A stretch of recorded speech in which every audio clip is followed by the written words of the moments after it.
All right, happy Sabbath, family. Happy Sabbath. Praise the Most High for another joyous occasion. Hallelujah. All right, we'd like to thank y'all for coming. Yes, I'm sir. Brother Al. We coming to you on behalf of the Vineyard of Israel in the name of the Most High Yah. This is my reader, Brother Rod. We'd like to thank the Heavenly Father for giving us this opportunity to come before you with a message. Before we get that message, we just like to say that you can join us every Saturday here in Claremont, Florida at 2 p.m. I'll let Brother Rod get the address. It's the You got it? two. Okay. Yes, sir. 20180 US 27 Suite 301. That's Claremont, Florida. 34715. Once again, 20180 US 27 Suite 301, Claremont, Florida. 34715.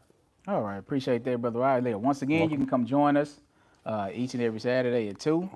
We'd like to thank everybody who donates to the ministry. And if you would like to partner with us, you can do that at www.thevineyardofisrael.com. All right, and we thank you. Once again, www.thevineyardofisrael.com.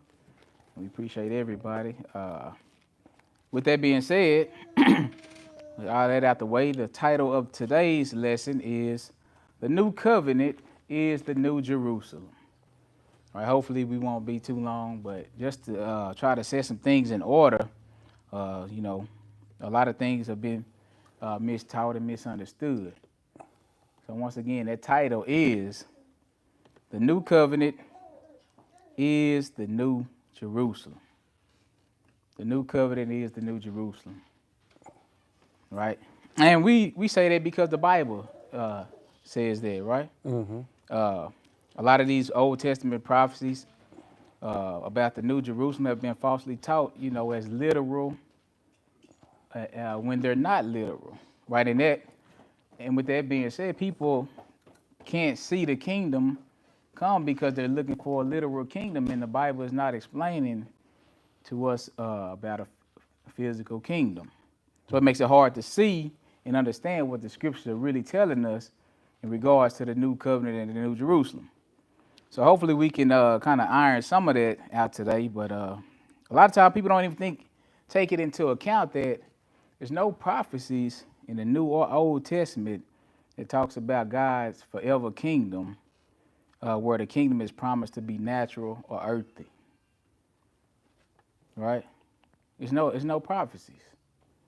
I know people misapply the timing of the prophecies that's in Jeremiah and Isaiah and so forth, but they don't speak about the Most High reigning on earth forever.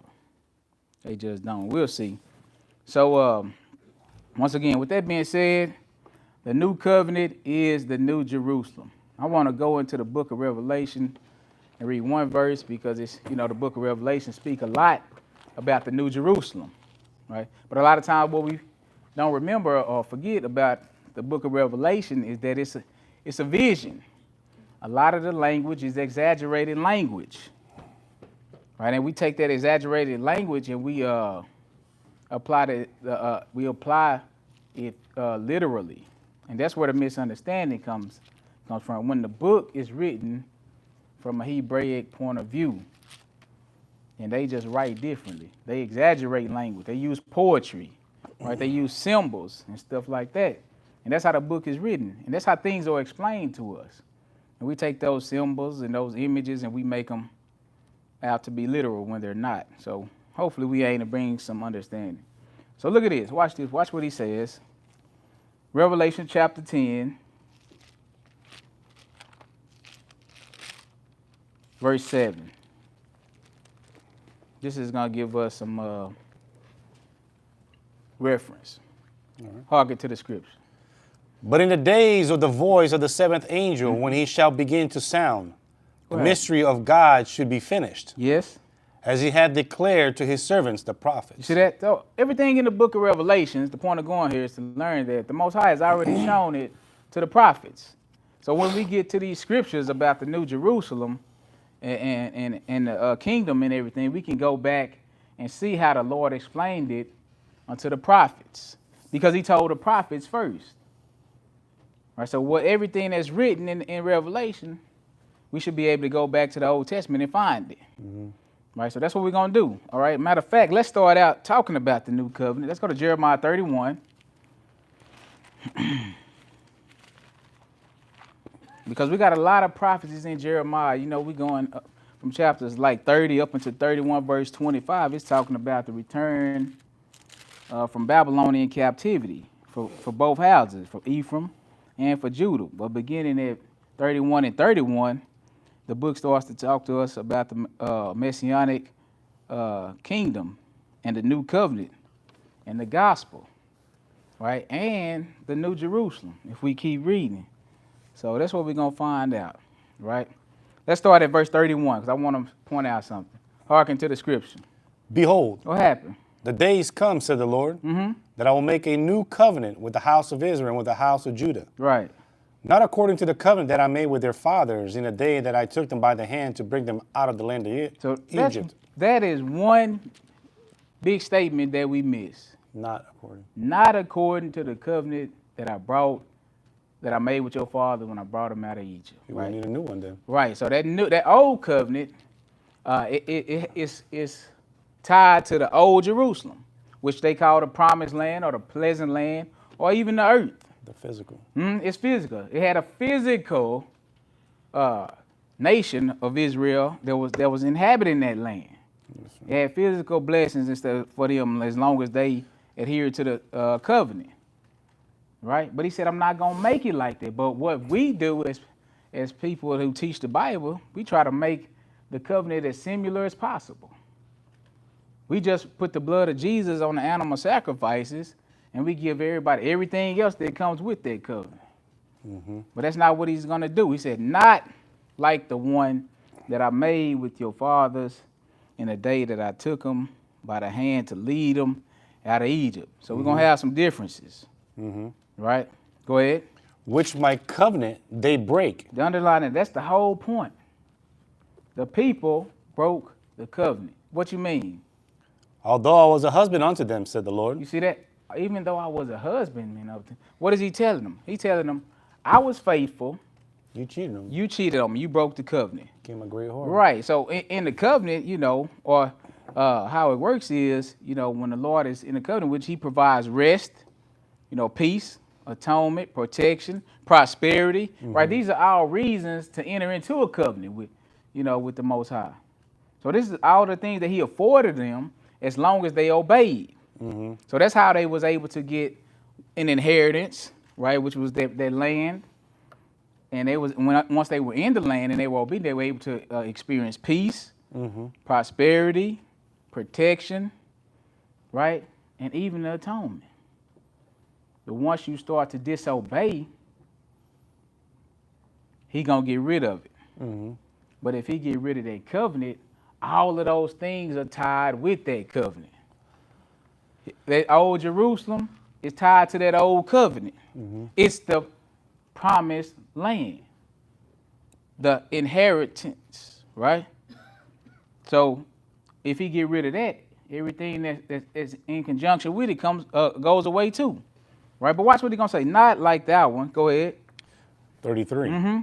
But this shall be the covenant that I will make with the house of Israel after those days, said the Lord. What you mean? I will put my law in their inward parts and write it in their hearts. So the old one, he wrote it on stone. Right, so now what he's doing is he's transforming. He's making a transformation from physical things to spiritual things. Right, the way we're going to do this one is this.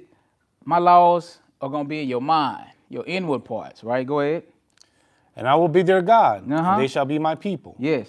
And they shall teach no more every man his neighbor, See, that's and every key. man his brother, saying, What? Know the Lord. Exactly. See, that was key. Because the people were messing it up so bad, he had to send them a new way. And look what he said. He said, they all gonna know me, from the least unto the greatest. What happened? Said the Lord, for I will forgive their iniquity, and I will remember their sin no more. You see that? How is he gonna do that? By the atonement. Right. So now he said, he's letting you know I have to make an atonement. It's gonna come a time when this one is gone. But look, let's keep going a little bit further because I want to show you something. Go ahead. 35. Thus said the Lord, What? which giveth the sun for a light by day, and the ordinances of the moon and of the stars for a light by night. Right. So I mean, what's happening is the Most High give these ordinances. Right. These ordinances are spoken of in Hebrews the 9th chapter. These ordinances go along with the covenant. Every nation that he set up has their own world. So this is their world. In their world, they have a sun, a moon, they have stars, right? And what these are the leaders of the people, right? So if he put out your sun and your moon and your stars, what does that mean? You're dead. He's gonna take down your nation, right? Somebody out, lights out. Right. He getting rid of you. He getting rid of your entire world. Right, and we have examples like this throughout the scripture, like in Ezekiel 32, Isaiah 19. He put out different Isaiah 13. Yeah. He put out different nations, sun, moon, and stars at different times. And what that is, that's judgment language to let you know I'm getting rid of your leaders, I'm getting rid of your land, I'm getting rid of you and how you are governed in that land, right? So Israel is no exception. The leader in Israel, for the most part, will be who? What position? Priest. The high priest. So the high priest will be like the what? The sun. The heavens. Right? But it's a problem if you put those things out. So the Lord has given them Jeremiah this prophecy while they about to go into Babylonian captivity. So the people are like, they thinking the Lord is doing away with them already. But the Lord has to promise them that, no, I'm not doing away with you already. I'm going to make a new covenant with the house of Israel and with the house of Judah. He's giving the people some comfort. And that's why he's telling them if these ordinances can be put out from before you, then I'll do away. But watch what he's going to say. Go ahead. Which divideth the sea when the waves thereof roar. The Lord of hosts is his name. Yes. If those ordinances depart from before me, said the Lord, what'll happen? Then the seed of Israel also shall cease from being a nation before me forever. So I got a question.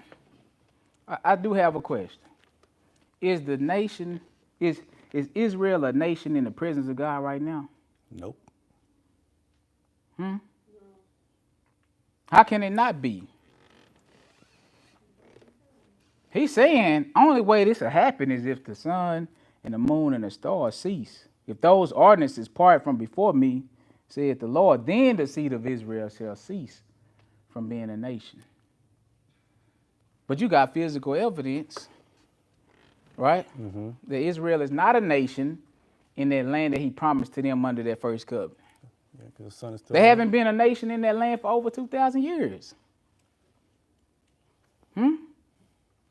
Now, the only way that can happen is if these ordinances depart from before me. Yeah, the sun is still up. Right? So people can't see what I'm saying because they recognize that we still had a physical sun, we still had a physical moon, we still had a physical earth. But that's what I mean when I started out by saying that some of this is exaggerated language. It's poetry. Right? It has to be broken down.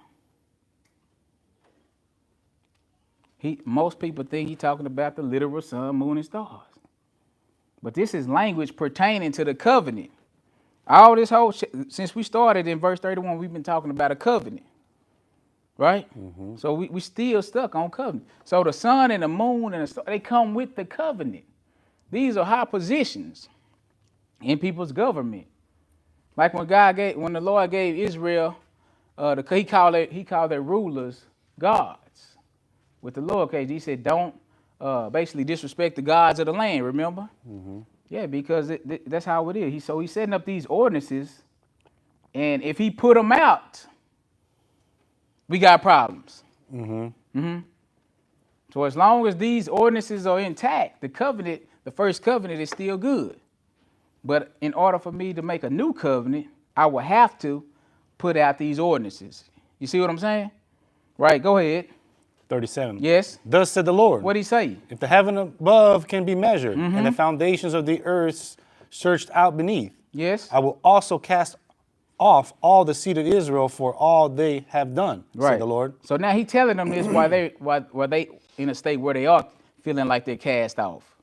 So now he really giving them some comfort and letting them know, I'm gonna bring you back. I'm gonna make a new covenant, and this is how it's gonna be. Right? He said, behold, go ahead. 38. Behold, the days come, said the Lord, that the city shall be built to the Lord from the tower of Hananiel unto the gate of the corner. Yes. And the measuring line shall yet go forth over against it upon the hill of Garab, and shall compass about Goath. So what is he doing? What is he doing? Because we're gonna see this in a minute. What he's doing is he's expanding. That Jerusalem that's in their mind, he's enlarging their territory. These are like unclean areas, though. These are unclean areas, right? They will consider these like the sea or the Gentile nations. Now, once what he's telling you is, I'm going to expand I'm enlarge the territory, right? So we see this, we get a picture of this in the New Testament. The Lord is expanding Jerusalem, or he's measuring it. He's extending it, right? Go ahead. 40. And the whole valley of the dead bodies, and of the ashes, and of all the fields unto the brook of Kidron, unto the corner of the horse gate towards the east, shall be holy unto the Lord. You see that?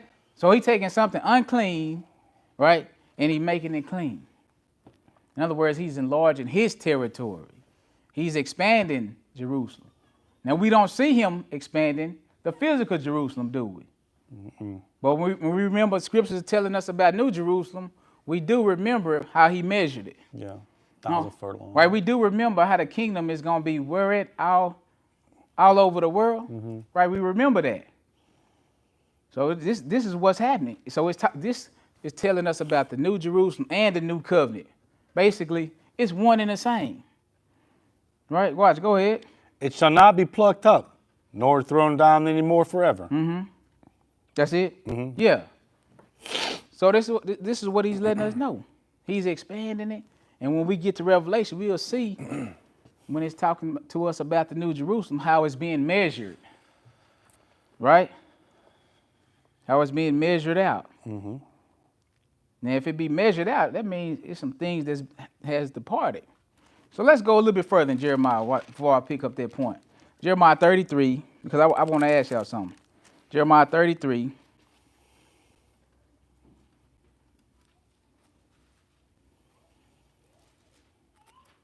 That was what we just read. It's a parallel prophecy in Joel, the 3rd chapter, verses 14 through 21. We're going to read that if we get a chance. But look, watch this. Give me verse 19. 33:19? Yes. Because remember, I was talking about those ordinances covenantally spoken of, right? I know people still thinking that he's talking about the sun and the moon and the stars literally. But watch this. Go ahead. And the word of the Lord came unto Jeremiah, saying, Thus said the Lord, What'd he say? if ye can break my covenant of the day, Yes. and my covenant of the night, Yes. and that there should not be day and night in their season, What'll happen? then may also my covenant be broken with David my servant, that he should not have a son to reign upon his throne, And with the Levites the priests, my ministers. you see that? And with the Levites, my priests, my ministers. Another question. What's the priesthood look like right now? It ain't. No. There's no priesthood, period. Well, What's the priesthood look like? Melchizedek. Melchizedek. Yeah. Right? So look at what he's saying. How he going to allow Melchizedek to be a priest, which is Yeshua? Right? He can't do that without putting out what? Read verse 20 again. Thus said the Lord. 20, yes. Thus said the Lord, if he can break my covenant of the day and my covenant of the night, and that there should not be day and night in their season, then may also my covenant be broken with David my servant, that he should not have a son to reign upon his throne. And with the Levites, the priests, my ministers. You see that? We got a different priesthood, though, don't we? The priesthood is after the order of Melchizedek. Is that right? Let's look, Hebrews 8. Might be 9, I mean, it might be 7, but let's go really quickly. Hebrews, because we're going to come back there.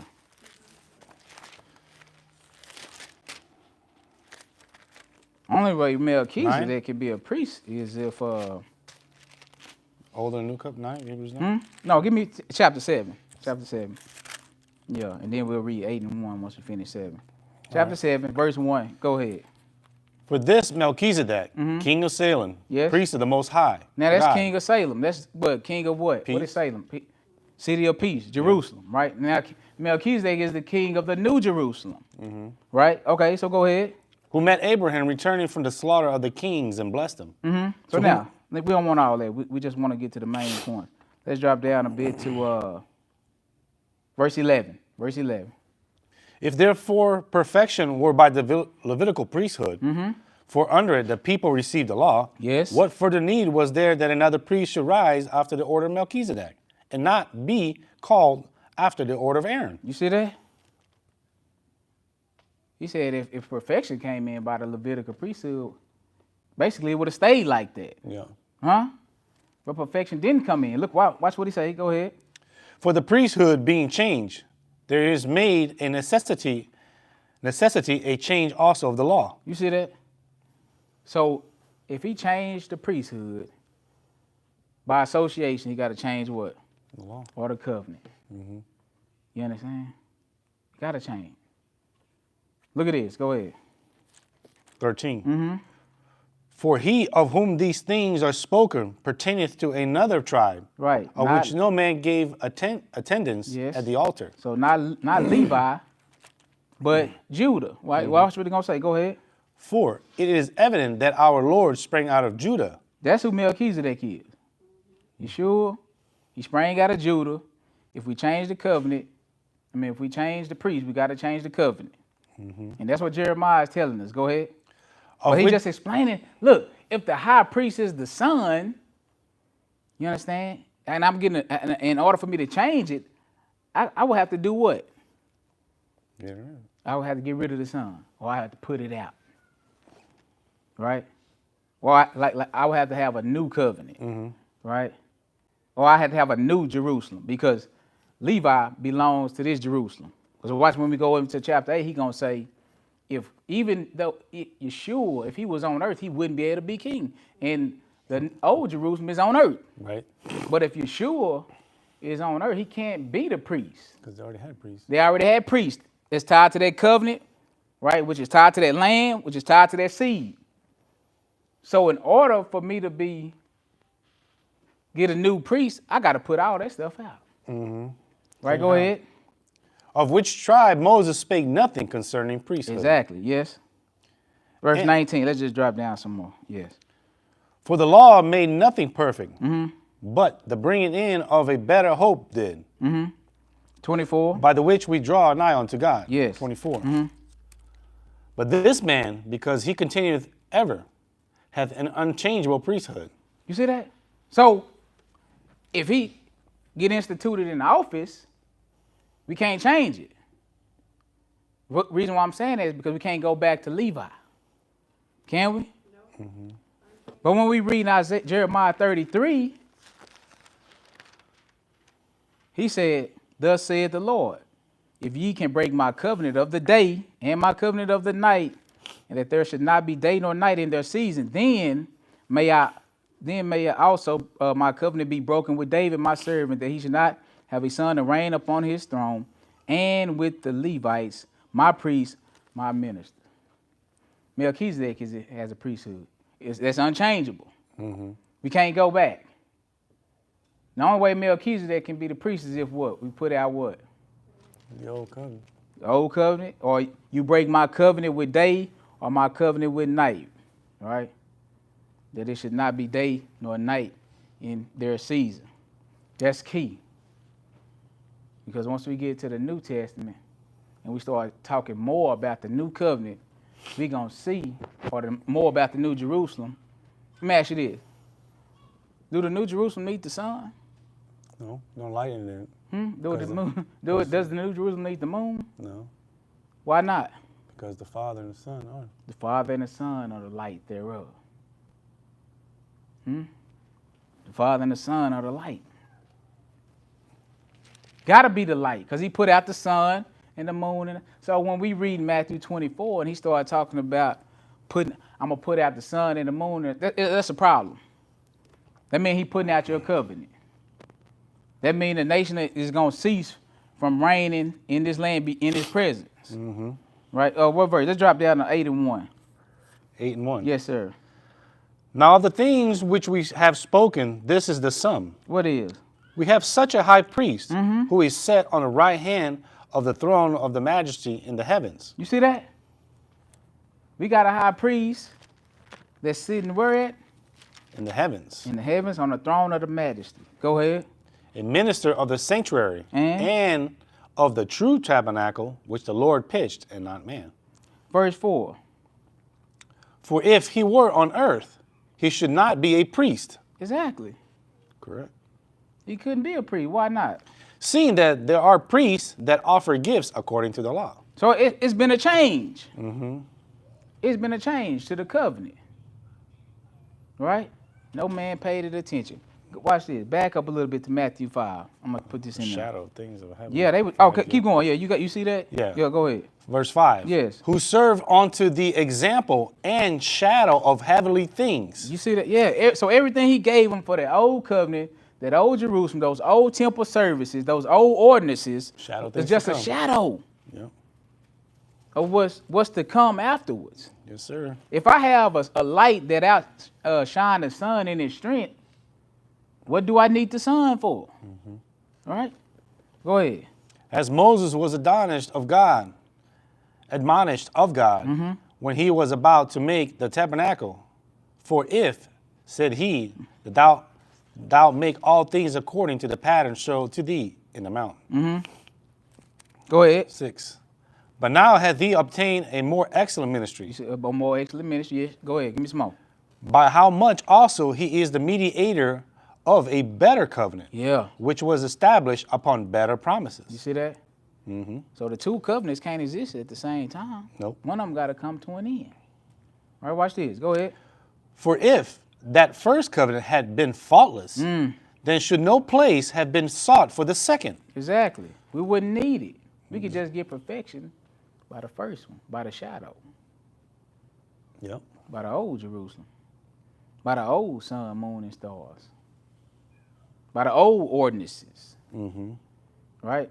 Because that sun and moon and stars, they come with ordinances Yes, sir. from the worldly sanctuary. That's what, go ahead. For finding fault with them, he saith, Behold, the days comes to the Lord, when I will make a new covenant with the house of Israel and with the house of Judah. That's what Jeremiah is telling us about. The fault was with the people. He found fault with the people. Right? That's why he have to make a new covenant. And in this new covenant, we're going to have a new Jerusalem. And in this new covenant, we're going to have a redefined Israel. And they're going what I mean by redefined, they're going to be defined. They're going to be all righteous, but they're going to be defined by the ones who believe.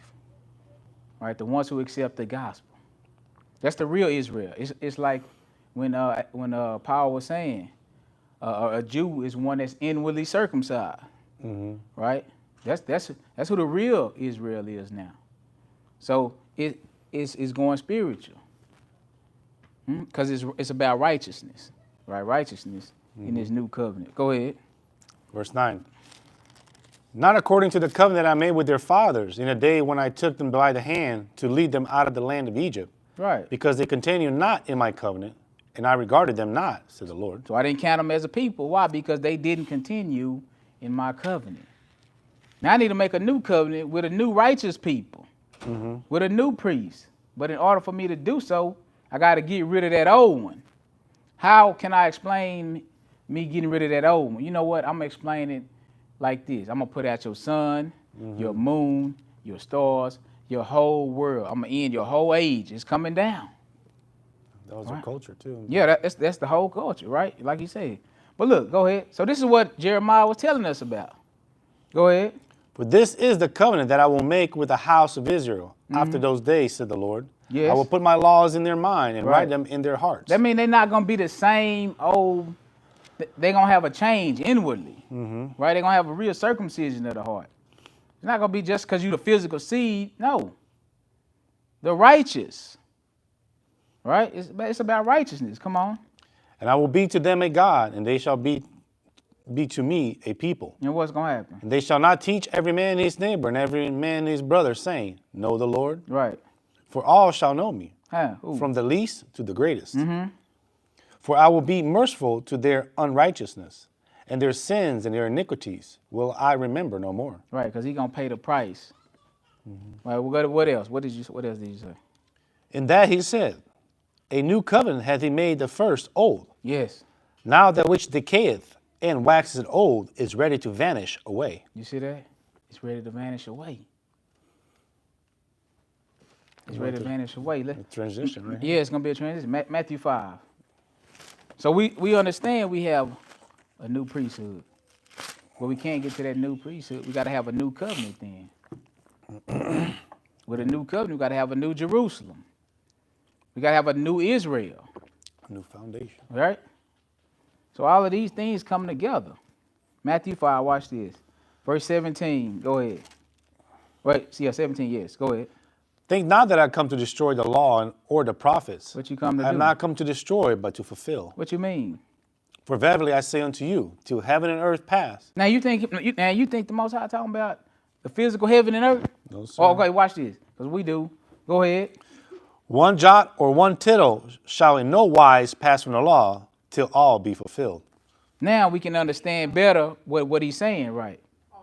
Because look, if we talking about the physical heaven and earth, the physical sun, moon, and stars, it's still there.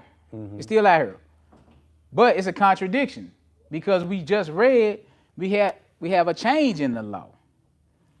How can we have a change in the law without the passing of heaven and earth? What change do we have? A real noticeable one. We got a different priesthood. We have no temple. We have a priesthood after the order of Melchizedek. Right? We don't have that physical Jerusalem. We don't have that physical temple. But none of that can happen until what? Till all be fulfilled. Right. So now look what it's saying. Not one single thing can change from this law until all is fulfilled. You know what? Verily I say unto you, until heaven and earth pass, not one jot, nor one tittle can pass. It can't change. A-L-L? It can't happen. So we got some issues if we talking about the physical sun, moon, and stars, the physical heaven and earth. But if we talking covenants, if I change the priesthood, it gotta be a change to the covenant, which is what Hebrews was saying, which is what the prophets was telling us about. That's why we got a new Jerusalem. That's why he's explaining those things to us in Jeremiah. That's why he started measuring it, if it could be measured. That's why he started expanding it, right? We got a new Jerusalem we got to change, right? We got to change some of this stuff up. Where you at, Brother Rod? 19 now. Okay, let's go back to Jeremiah. Jeremiah chapter, what we leave off, 33? Yeah. So when the Lord is warning them on the mount in Matthew 24, he spoke about putting out the sun and the moon and the stars, didn't he? The same sun and moon and stars that we read about in Jeremiah 31 and in Jeremiah 33 and in Joel 2 and Joel 3. Right? These things are sun, moon, and stars pertaining to the covenant. They come with ordinances. The high priest was considered the son. That's why Yeshua, I didn't read it to you, but he's considered what? That light. The light. In Revelation 22, we call him the day star. The bright and morning star. Jeremiah 33. So he's a different light, is what I'm saying. In Revelation 1, what did it talk about? Him being the light that's outshine the sun, right? Mm-hmm. Remember that light we first read about when we opened the Bible? Yeah. Pick it back up at 20, right? Thus said the Lord, if he can break my covenant of the day and my covenant of the night, and that there should not be day and night in their season, Right. then may also my covenant be broken with David my servant, that he should not have a son to reign upon his throne, and with the Levites the priests, my ministers. You see that? That's what it's talking. So we got a better understanding. In order for Melchizedek to become priest, he had to break his covenant with Levi, with the Levites. In order for him to, and when he if he break his covenant with the Levites, look at what he said. If he can break my covenant with the day and my covenant with the night, then he can break his covenant. That's the only way he can break it. So what does that mean to us about day and night? No more. It's not talking about the physical sun and moon then, huh? It's talking about the leaders of the land, the governmental body, the leaders of the nation. But look at what he said. Go ahead. 22. As the host of heaven cannot be numbered, neither the sand of the sea measured, so will I multiply the seed of David my servant, and the Levites that minister unto me. Moreover, the word of the Lord came to Jeremiah, saying, considerest thou not what this people have spoken? Right. So now saying, the timing of this is very important. That's what throws people out. Remember, they're in captivity. So they feeling like they've been abandoned by the Most High Yah. So they like, he already done cast us off. So now he's making this promise about the new covenant and New Jerusalem to bring them back, and it's going to take them to a New Jerusalem. And in this New Jerusalem, it's going to be different, right? It's not going to be like it was when I made it with your fathers. Right? But go ahead. the two families which the Lord hath chosen, he hath even cast them off. Thus they have despised my people, that they should be no more a nation before them. Right, this is what the people are saying while they're in captivity. The Lord has got rid of us. Go ahead. Thus said the Lord, What happened? So he's giving them comfort by saying this, what? if my covenant be not with day and night, and if I have not appointed their ordinances of heaven and earth, then will I cast away the seed of Jacob and David my servant, so that I will not take any of his seed to be rulers over the seed of Abraham, Isaac, and Jacob. For I will cause their captivity to return and have mercy on them. Right, so he's going to bring them back from that Babylonian captivity, but he's giving them a way to be able to tell if he cast them off.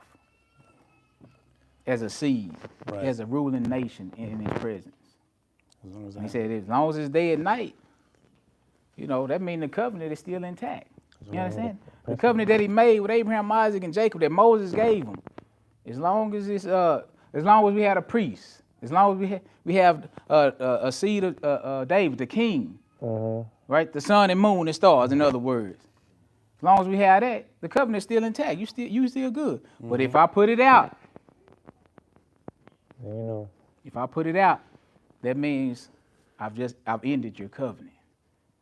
If I make a change, that means I put it out, right? Let's go further. Let's go to Galatians, the 3rd chapter. And then we're going to hit Revelations.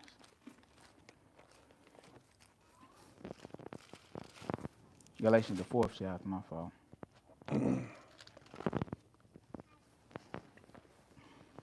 So that new covenant, when it speaks of the new covenant, it's always speaking of New Jerusalem too. We can get that right here. Watch this. Go ahead. Verse 1. Can I tell you what verse? Verse 19. Go ahead. My little children, of whom I travail in birth again until Christ be formed in you. I desire to be present with you now, and to change my voice, for I stand in doubt of you. Right. Tell me, ye that desire to be under the law, do ye not hear the law? Right. The law is what? That first covenant, right? It's considered that first covenant. Do you not understand what it's saying? What you mean? For it is written, that Abraham had 2 sons, Okay. the one by a bondmaid and the other by a free woman. Right. But he who was of the bondwoman was born after the flesh, Yes. but he of the free woman was by promise. Right. That's Isaac, right? Mm-hmm. Go ahead. Which things are an allegory. Now watch this. What's an allegory? Symbolic, I guess? Yeah. Symbolic, yeah, similitudes, right? It's teaching us something. It's a Yeah. lesson to learn from these things. Like what? Explain it to me. For these are 2 covenants. What you mean? It's allegory. Yep. 2 The covenants. two symbolic. covenants. Yep. Right? What? Like what? The one from Mount Sinai, That's the first one. which gendereth to bondage, Mm-hmm. which is Hagar. Right. So how is that one going to make you perfect? You say it's gendered to bondage. Which is what? Hagar? Yeah. Which is that first, which we had the first, the child of the flesh by, right? But go ahead. My yoke is easy. Exactly. Go ahead. Which gendereth to bondage, which is Hagar. Mm-hmm. For this Hagar is Mount Sinai in Arabia, Where they got the covenant at, yes. and entereth to Jerusalem, which now is, And? and is in bondage with her children. That's the old Jerusalem. It answered to it. It come with it. All right, go ahead. But Jerusalem, which is above, is free. What is that? The New Jerusalem. Correct. Yes, Which is the mother of us all. indeed. Uh-huh. For it is written, Rejoice, thou barren that bearest not. Break forth and cry, thou that travaileth not. Right, so he said the Jerusalem which is above is free. He said these are the what? It's an allegory. These are the 2 covenants. Right? So we got a whole different light when we get to the New Jerusalem. That light is the high priest. We got a whole different high priest after the order of Melchizedek. This one is so much better. It's like comparing that light that outshine the sun to the sun. The Levites will be the sun. Yeshua, the Messiah, Melchizedek will be that light that outshine the sun. But we can't get to that one until we put the other one out. Right? Where you at, Rod?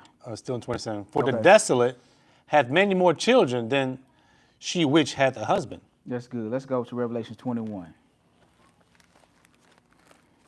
I want to read Revelation 21.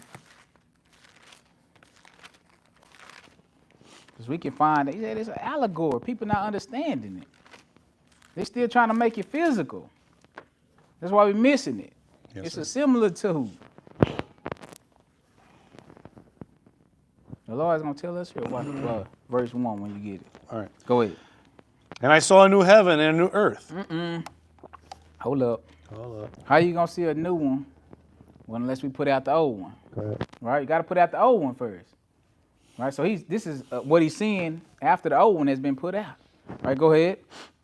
For the first heaven and the first earth were passed away. You see that? Like what he said in Matthew. Right. Till heaven and earth pass away. Not one jot or one tittle shall pass from the law. Now, if some pass from the law, it's evident that heaven and earth has passed away. Correct. Right? Go ahead. And there was no more sea. And I, John, saw the holy city, New Jerusalem, coming down from God out of heaven. You notice how he placed it? He didn't see the new one until the old one was out of the way, out of the picture. And he said there's no more seas. So remember prophecy in Jeremiah, how he was expanding the land into all of those different areas. Those areas, those unclean areas, he considered the seas. The Gentile nations, the seas. That's why they come up on the land as a flood. Yes, sir. But it's no more of those because he's converting them.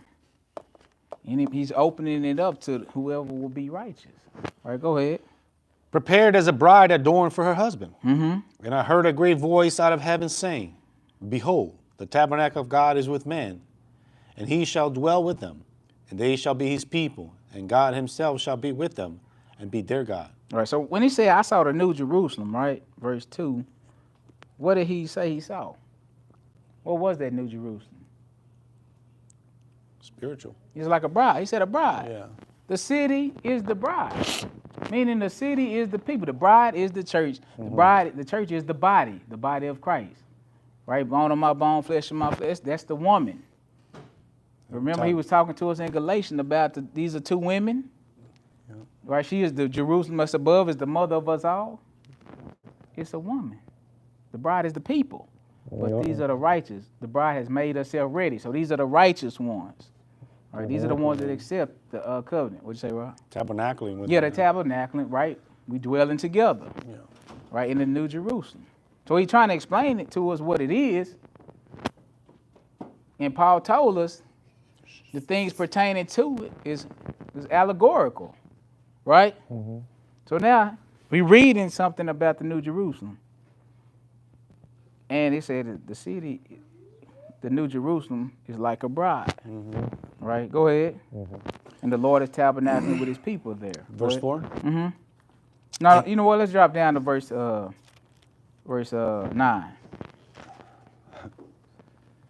And there came unto me one of the 7 angels which had the 7 vials of the 7 last plagues, and talked with me, saying, Come hither, I will show thee the bride and the Lamb's wife. Hold on for a minute. You gonna show us what? The bride and the Lamb's wife. Okay, so whatever he finna show us from this point on is gonna be the bride, the Lamb's wife, right? Go ahead. And he carried me away in the spirit to a great and high mountain, and showed me that great city, the holy Jerusalem, descending out of heaven from God. No, he's supposed to show us the bride, the Lamb's wife. What is he showing us this for? What is he showing us the holy city, the New Jerusalem? That's the new bride. That's the new bride. All right, that's the new covenant. That's the new people. Right, Galatians told us these 2 women are it's the new covenant. It's 2 covenants. This is the covenant where God is dwelling with his people now, where he's expanded the territory. Right? Where the righteous come in. And now we get a description of it. Right? Let's go ahead and read me a little bit of this description. Having the glory of God, and her light was like unto a stone most precious, even like jasper stone, clear as crystal. Now he's talking about this holy city, right? And this holy city has what? The glory of God. And then he said what? Her light. Not like the light of the sun and the moon. Her light was like what? A stone most precious. Even like a crystal, right? Go ahead. And had a wall great and high, and had 12 gates, and at the gates 12 angels, and the names written thereon, which are the names of the 12 tribes of the children of Israel. Right. On the east 3 gates, on the north 3 gates, on the south 3 gates, on the west 3 gates. And the wall of the city had 12 foundations, and in them the names of the 12 apostles of the Lamb. All right. Go ahead. And he that talked with me had a golden reed to measure the city, and the gates thereof, and the wall thereof. Hold on for a minute. Remember the prophecy was telling us if it could be measured, we're going to have a problem. Now he started measuring the new city. This is what we get when we read the prophecy, why it's expanding. He's measuring it. That means I can put out the old one then. Yep. According to the prophet, I can put it out. If these things can be measured, right? So we reading this stuff, but it ain't really clicking, right? But watch what he said. Go ahead. And the city lieth 4 square. The length is as large as the breadth. Right. Now these measurements are impossible to measure pretty much. This city right here, this is how we know it's not a physical earthly city. This is how we know it's allegorical. It extends all the way into outer space. It's impossible for this to be practical.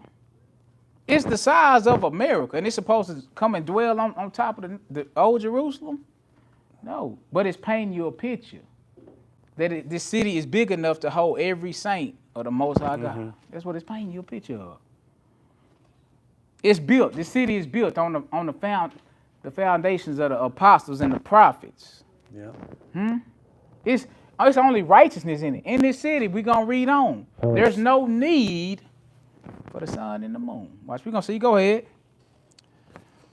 And he measured the city with a reed, 12,000 furlongs. The length and breadth of the height of it are equal. Right. And he measured the wall thereof 144 cubits, according to the measure of a man. Right. That is, of the angel. When you finish that, drop down to verse 22. The man that's of angel, that's the high priest. Yeah, that's not no like, the messenger. That's the high priest. That's basically like the most glorious position in the city. 22. Yes. And I saw no temple therein. Hold on for a minute. This is the New Jerusalem. We always had a temple in Jerusalem. Yep. There's no need for a temple. Why not? Go ahead. For the Lord Almighty and the Lamb are the temples of it. And the city had no need of the sun. You see that?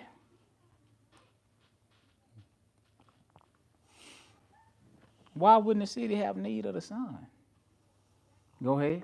Neither of the moon. Neither of the moon. He put them out. Go ahead. To shine in it. Why? For the glory of God did lighten it, and the Lamb Hold on, is the light thereof. What lighting it? The glory. The glory of God. Who is the light? The light, the Lamb. The Lamb is the light. Yeshua. Yeshua. Melchizedek. He is that light. The glory. That's why we don't need the sun and the moon and the stars in this city. He put them out. Just saying, he put out the old covenant. Those ordinances that came with that covenant that we read about in Hebrews 9, the priest had to perform those ordinances. Right? If he put those things out, he just got rid of the old heaven and the old earth. And the old covenant, the old Jerusalem. And now since I put them out, we can inhabit the new Jerusalem. In this new Jerusalem, there's no need for the sun. Nor the moon. Because the Lamb is the light thereof. We never knew why the New Jerusalem didn't need the sun and the moon. We never knew why it's constantly increasing in size. Yeah. Because Still more growing. and more. And that's what Jeremiah 31 was trying to tell us. Jeremiah 31, 33. Right? We didn't go to Joel, but it's there too. But we're going to go to Isaiah 59 because Isaiah 60 is Revelations 21. Because remember, when we started out, he said, whatever, I've already told all my secrets to the prophets. Right, so no moon, no stars, no moon, because the light, the lamp is the light of it. Go ahead. 24. And the nations of them which are saved shall walk in the light of it. You see that? What nations? What he's saying? He ain't talking about Israel, is he? He talking about Everybody. Gentile nations when he say nations right here. Right? He said the ones that are saved, meaning the ones that come to him. Right? Which everybody not going to come to him. Which, remember this, because Isaiah going to open up talking about this. Go ahead. And the kings of the earth do bring their glory and honor into it. Yes. And the gates of it shall not be shut at all by day, for there shall be no night there. And they shall bring the glory and honor of the nations into it. Yes. Remember that. Isaiah's going to say this. Go ahead. There shall no wise enter into it anything that defileth, neither whatsoever worketh abomination, Look, or this- maketh a lie. This means that they're all going to be righteous. Right? Everybody in the city is going to be righteous. That's what it means. That's what it says about the new covenant. It's righteousness only. Come on. The they which are written in the Lamb's book of life. Exactly. Isaiah 59. Isaiah 60. I keep on saying 59. Isaiah 60. Isaiah spoke about this.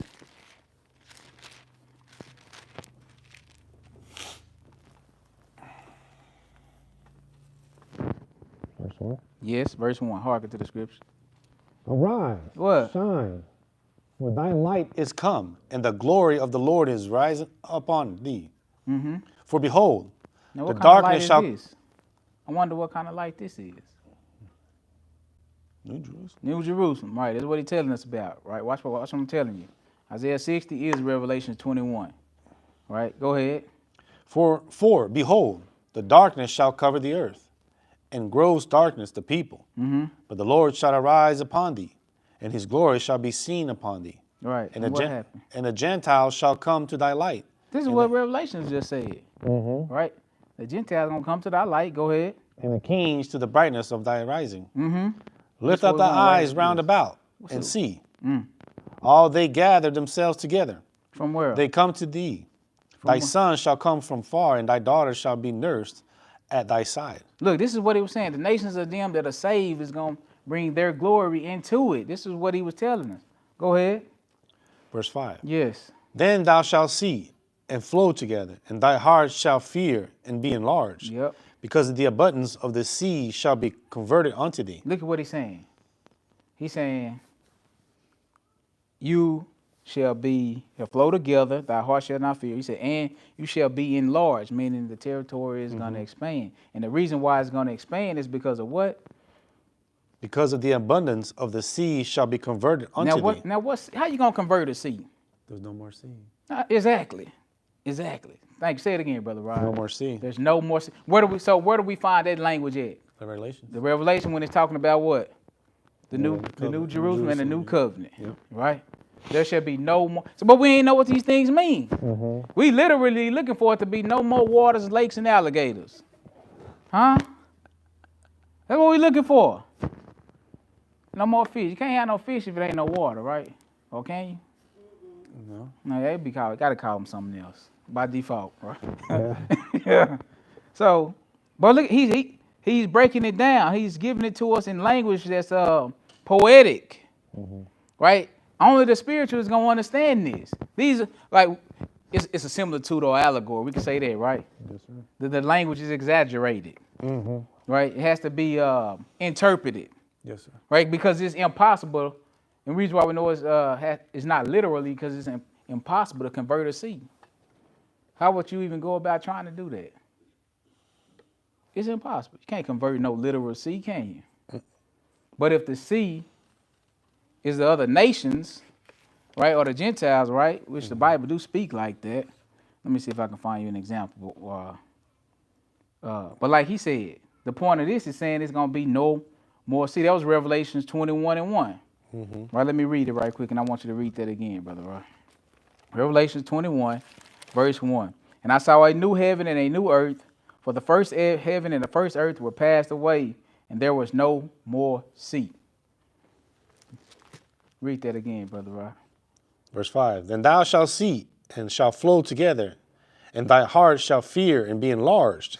Because of the abundance of the sea shall be converted unto thee. Yes. The forces of the Gentiles shall come unto thee. You see how he kind of explained it a little bit? This is what Jeremiah 31 opened up telling us about. Remember, we was reading about the new covenant. And he started to tell us about all of those places that we're going to expand to. You remember or you don't remember? Jeremiah 31, because those were the lands, the Gentile nation, or the seas that is being converted at this time, Being enlarged. being enlarged. Right? So having no more seas meaning be converted to Gentile nations. Right? That's what it means. Not no more literal waters. And by converting of the Gentiles, how the New Jerusalem is going to expand. One of the ways it's going to expand. But they coming unto you. Right? Go ahead. Verse 6. The multitude of camels shall cover thee. The dromedaries of Midian and Ephah. All they from Sheba shall come. And do what? And they shall bring gold and incense. And they shall show forth the praises of the Lord. Okay. Remember what the scripture was saying? The nations that saved gonna bring their glory into it. That's what this is saying. Drop down to verse 11. Verse 11. Yes, sir. Hearken to the scripture. Therefore thy gates shall be open continually. Yes. They shall not be shut day or night, that the man may bring unto thee the forces of the Gentiles, and that their kings may be brought. You see that? Is that what we just read, right? Yep. That's Revelation 21. That's the New Jerusalem. That's the new covenant is going on. Oh, okay. Go ahead. What was it, 12? Yes. For the nation and kingdom that will not serve thee shall perish. Yea, those nations shall be utterly wasted. Verse 14, Brother Roy. The sons also of them that afflicted thee shall come bending unto thee. And all they that despise thee shall bow themselves down at thy soles of thy feet. And they shall call thee the city of the Lord, the Zion of the Holy One of Israel. What city is that? New Jerusalem. Exactly. Verse 18. Watch this. And just to show you that even though Revelation was explaining it to us like it was a physical city, those walls and stuff were different. They were made of salvation. It wasn't physical walls. But go ahead, watch this. Verse 18. Violence shall no more be heard in thy land, Exactly. Yes. wasting nor destruction within thy borders. But But thou shalt call thy walls salvation, and thy gates praise. you see that? Now how you gonna call the wall? How you gonna call the wall salvation? How's the wall gonna be salvation? By the people who help deliver the message. That's why we have the gates and the foundation. And when he's talking to us, it got the names of the apostles and the prophets on it. Right? It's not like he's saying it's a physical wall, but it shall be called what? Salvation. And thy gates what? Praise. Now, just so we don't get it confused, verse 19, yes. The sun shall be no more thy light by day, neither for brightness shall the moon give light unto thee. But see the Lord, that? yep. Why? But the Lord shall be unto thee an everlasting light, and thy God thy glory. Mm-hmm. Thy sun shall no more go down, neither shall thy moon withdraw itself. For the Lord shall be thy everlasting light, and the days of thy mourning shall be ended. Is that Revelation 21? Is that the new covenant? Is that the new Jerusalem? That's it, right? In a nutshell. It's all talking about the same thing. Thy people shall be all what? Righteous. Remember he said there shall enter in nothing anymore that offends, no ravenous beast. They can't come in here. Right? And he said he already told these things to his servants who? The prophets. Now we understand why we don't need the sun, the moon, and the stars. Right? Matthew 24. I'm going to get a few more verses and we're going to end it. My time running short. Matthew 24. But those things had to come to an end. He said those were just a shadow. Right? Those are just a shadow.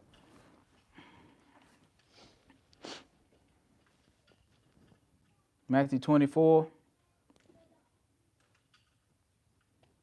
verse 3. Go ahead. Verse 3. Yes. And as he sat upon the Mount of Olives, the disciples came unto him privately, saying, Saying what? Tell us, when shall these things be? When shall And what what shall be things the be? sign of thy coming And of the end of the world? right, because they want to know, they temples and Or they age. see this about to be destroyed, right? They want to know what's going to be the sign of your coming, what's going to be the end of this thing. Right, so let's just drop down. He gave them a whole lot of signs and wonders. And he told them that when you see the abomination of desolation surround the city, he said, then shall be great tribulation in those days. Right? He said, going to be great distress or trouble on this people, in this land, right? Verse 29, go ahead.